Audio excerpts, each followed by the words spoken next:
Mancano poco più di 48 ore alla festa della Lega del Veneto che si terrà in Prato della Fiera dal 22 al 24 marzo. Domenica a Treviso non mancherà l'appuntamento il vice premier Matteo Salvini e il ministro alle politiche della famiglia Lorenzo Fontana, presenze che potrebbero attirare la contestazione soprattutto dei centri sociali.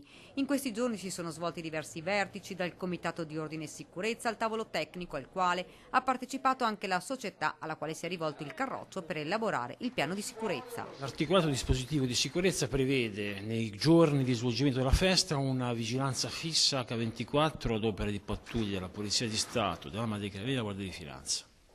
Ci sarà poi la Polizia locale impegnata nei servizi di viabilità sia prima che dopo lo svolgimento della manifestazione. Massiccio ovviamente sarà la presenza di forze dell'ordine, dalla polizia ai carabinieri alla finanza. Per ciascuno dei giorni della festa è prevista la presenza di nuclei cinofili, antiesplosivo, per le bonifiche che si fanno normalmente in queste situazioni. Non ci sono particolari situazioni di allarme, è una prassi, una procedura, un protocollo che in questi casi si segue. Fin da ora sarà monitorata l'attività di gruppi che intendono arrivare per mettere in atto delle contestazioni. Vista la situazione politica, la Digos farà un'attività di monitoraggio dei siti, saranno interessate anche ovviamente le questure limitrofe che ci segnaleranno le eventuali partenze per